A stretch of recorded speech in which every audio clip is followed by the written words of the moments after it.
people are about this process. And the only way we get to a point where we get things done is that we learn to talk to one another across the aisle without having another conspiracy theory after another one after another one. You don't buy trust that way. You buy contempt. I yield back. Chair recognizes Lisa McClain for 5 minutes. Thank you, Mr. Chairman. I want to start off by saying I think most Americans are taught at a very young age that you are who you surround yourself with. I think keep that in a premise as I sat here and listened to everyone talk about how Hunter Biden is just this golden boy. I mean, are we really supposed to believe that Hunter Biden is the golden boy? His associates, such as Jason Galanis and Devin Archer, are felons convicted of fraud, yet he is the golden child. I want to talk about examples of Biden's influence peddling scheme. This time, it was Romania. It follows the same general pattern as we have seen with other countries like China, Russia, Ukraine, and Kazakhstan. Here's the pattern. It's really simple. A corrupt foreign oligarch needs access to the U.S. government. Hunter Biden sells influence to the U.S. government. The oligarchs pay up. So let's just take a deeper dive into this Romanian scheme. Mr. Bobulinski, who is Gabriel Popovich? Gabriel Popovich is a businessman from Romania, probably worth hundreds of millions of dollars, I'd envision. Okay. Is it true that Gabriel Popovich faced corruption charges in Romania in 2015? It is. Thank you. And when you were in Europe with the Bidens to close on that CEFC deal with the Chinese, you separately negotiated with Popovich to get a 17th payment. Is that also correct? I did. Okay. But Popovich did not want to pay him. Is that correct? Correct. You're talking about a 17th payment that would go to Rob Walker, and then Rob Walker would distribute to Hunter Biden. That is correct. And it's because Hunter Biden had failed in the work he was engaged by Popovich to do, which was to get the corruption charges dismissed by the Romanian authorities. Isn't that correct? Well, it's two things, that they had failed to do that, but also that Joe Biden had left the White House at that point. Okay, so there's a dot. So I get 16 payments while Joe Biden's in the White House. Correct. But after Joe Biden leaves the White House, coincidentally, the payments stop. Correct. Okay, just want to make sure that we can connect the dots very simply. But obviously it wasn't a coincidence. Right, I'm not much for coincidences, which neither are the American people. But Mr. Bobulinski, what do you think Popovich wanted Hunter Biden to do? I don't have to think, because Gabriel told me personally he expected, and didn't want the details, he expected Hunter Biden, Rob Walker, and James Gillier to do whatever was necessary to impact his case in Romania. How do you know that? Because Gabriel Popovich told me that. From his mouth? Yes. Oh, okay, so there's another dot that we can connect. Would that be a conspiracy theory? That's not a conspiracy theory. Okay, thank you. I would encourage you to interview Gabriel Popovich. Thank you. Lastly, after claiming he wanted a public hearing, Hunter Biden decided to skip today. Why do you think he skipped the hearing today? Is that a rhetorical or serious? Well, I don't think he wanted to sit next to me because obviously I've emphatically stated he perjured himself in his transcribed interview with the committee, as did his uncle, Jim Biden. And for every fact he claims or wants to say I was high on drugs or obfuscate, I can show a document, a text message, a recording that is confirmed that he's lying. Well, let's not let the facts get in the way of a good story, right? Here are the facts. Highly disappointing that he's not here, though. I would agree. Here are the facts. Hunter Biden was engaged by a foreign principal, Gabriel Popovich. It is well known that Hunter Biden met with the ambassador to Romania, Hans Klem, in November of 2015. Hunter Biden was not registered under FARA. He stopped getting paid as soon as his father leaves office until you got Popovich to send Hunter Biden one more payment. Seriously, what services was Hunter Biden providing to the Romanian oligarchs for millions of dollars? We've yet to hear it. As far as the committee knows, Hunter Biden was never registered under the Foreign Agents Registration Act. If the Department of Justice applied the same standards it did in the Paul Manafort case, Hunter would be in more trouble than he is already in. Mr. Chairman, there are real FARA issues here that we need to continue to look at. And with that, I thank you for being here, and I thank you, Mr. Chairman. Absolutely. Thank you. Good job. Chair now recognizes Ms. Ocasio-Cortez from New York. Thank you, Mr. Chair. Mr. Bobulinski, I heard your opening statement. It's submitted to the record, part of our proceedings. I have a quick question. Simple. Is it your testimony today that you personally witnessed President Joe Biden commit a crime? I believe the fact that he was sitting with me while I was putting together a Did business you deal witness the president commit a crime? Is it your testimony today? Yes. And what crime have you witnessed? How much time do I have to go through it? It is simple. You name the crime. Did you watch him steal something? Corruption statutes, RICO, and conspiracy. What is it? What is the crime, sir? Specifically. You asked me to answer the question. I answered the question. No. RICO, you're obviously not familiar with. Corruption Excuse me, statutes. sir. Excuse me, sir. RICO is not a crime. It is a category. What is the It's a category of crimes that you're then charged You under. have charges. A long 100. You have charges. Sir, please Want me to name the exact statute Sir, under RICO? Yes. Well, it's funny. In this committee room, everyone's not here. There's over 18 All right, sir. I reclaim my time. lawyers that went to law school. I reclaim my time. You guys Okay, to thank define you, the sir. I statute. reclaim my time. Clearly, what we are seeing here today is a continuation of the 15-month saga of the Republican majority lost in the desert. Impeachment 101.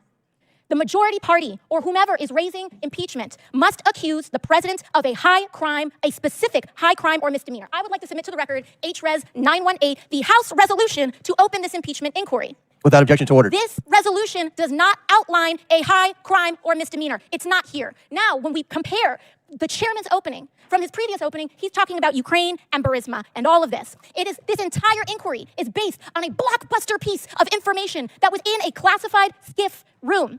And inside that room was a document alleging President Biden directly of a $10 million bribery scheme, extremely serious. What happened? What happened a month ago, Mr. Chairman? That document, the FBI arrested the person who offered those allegations for falsifying his testimony to the FBI. This entire impeachment inquiry is based on an actual, provable individual who has lied. Now, responsible leadership would withdraw an inquiry based on that. Withdraw it. Instead, what we are seeing is that this committee was warned about the falsehoods of these allegations long before that, warned by Trump's Secretary of State Mike Pompeo, and yet they proceeded anyway. The chairman proceeded anyway. This committee was warned by Rudy Giuliani's associate right here, Lev Parnas, after that document about the falsehoods of this. Then held hearings where your own expert witnesses said that there was no grounds for impeachment, and you proceeded anyway. And finally, as if none of this was enough, the FBI arrested the individual who was the source of the entire, to quote the chairman, heart of the matter to launch this impeachment inquiry, and proceeded anyway. At this point, the story is not the fact that the basis of this impeachment inquiry is wrong. The story is why it's proceeding anyway. Why is this committee proceeding based on false charges? And by the way, no charges. I have yet to hear in the chairman's opening the allegation that they are specifically charging the president of the United States with. I'm hearing about Biden family. I'm hearing about this and that. I am not hearing the specific allegation by this committee. What is it? It's not here, and that is the problem. The story is when this committee knew that they were working with falsified evidence. That's the story. And with that, I yield back. Gentlelady yields back. Chair now recognizes Ms. Mace from South Carolina for 5 minutes. Thank you, Mr. Chairman. On March 1st, 2024, Joe Biden stated he did not interact with Hunter or Jim Biden business associates. Mr. Chairman, I'd like to ask unanimous consent to enter into a record New York Post article. Biden insists he did not interact with his Without objection to order. We're going to go fast here. I have strictly yes or no questions. On that note, the New York Post article, Joe Biden also said, read the record of every single witness. So I did. I first read Devin Archer's deposition, and he interacted with Joe Biden. Then I read the transcripts of Wab Walker, Eric Schwerin, George Burgess, Kevin Morris, Tony Bobulinski, and Jason Galanis. And every single one of them interacted with Joe Biden. And that's just the people we interviewed. Mr. Galanis, my first questions are for you. Did Hunter Biden call Joe Biden with Elaine Badarina on the line on May 4th, 2014, yes or no? Yes. In that call, did Hunter Biden state on this call with Joe Biden that everything is good and we're moving forward? Yes, he did. Okay, on the same call, did Joe Biden in the call was saying, okay, then you be good to my boy? Yes, he said that as well. Okay, did Badarina agree to put $20 million into one of Hunter Biden's business projects days later after this phone call? Yes. Okay, did Hunter Biden ever take a call from Joe Biden while at the Peninsula Bar in New York? I'm sorry, I didn't hear them. Did Hunter Biden ever take a call from Joe Biden while at the Peninsula Bar in New York?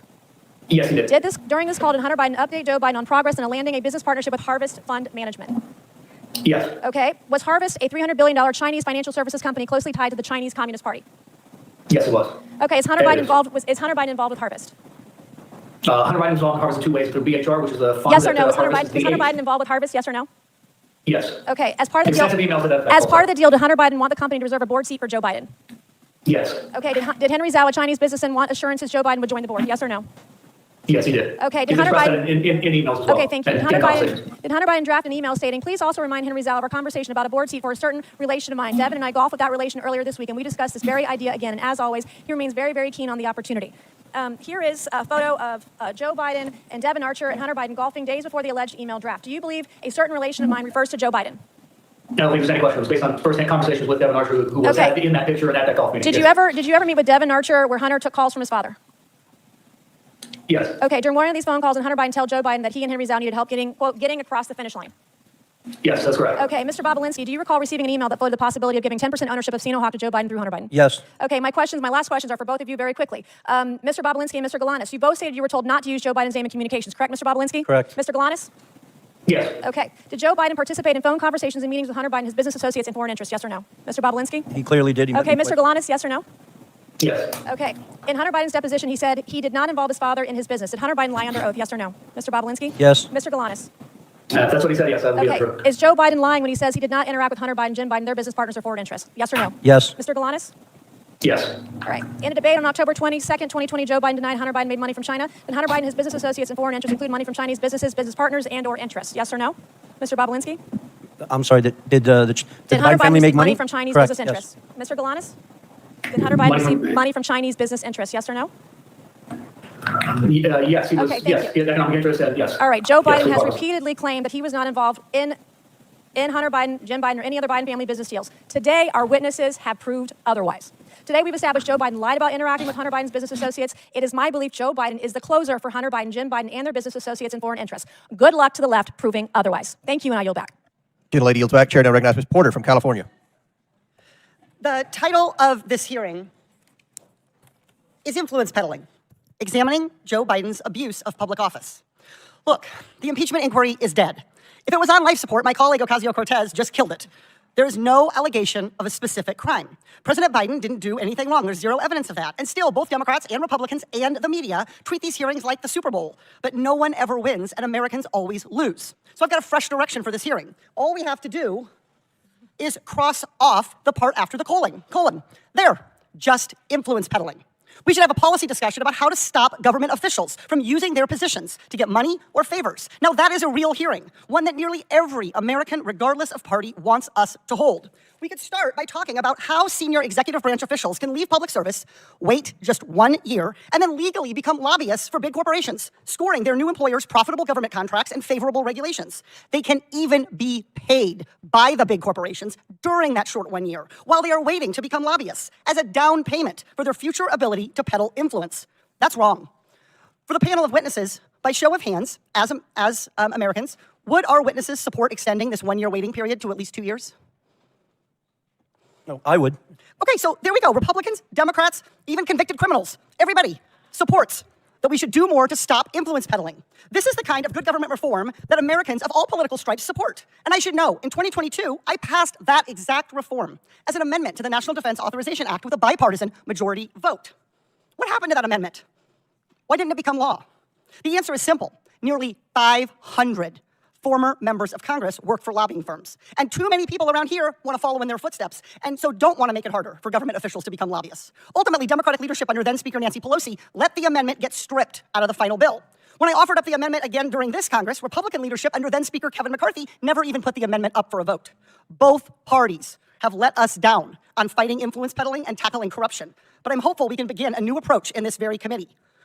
The American people should know that regardless of party, should know that an investigation was conducted into whether Joe Biden did anything wrong. We followed the evidence to where it led a dead end. So this impeachment inquiry should end today. And where should we go from here?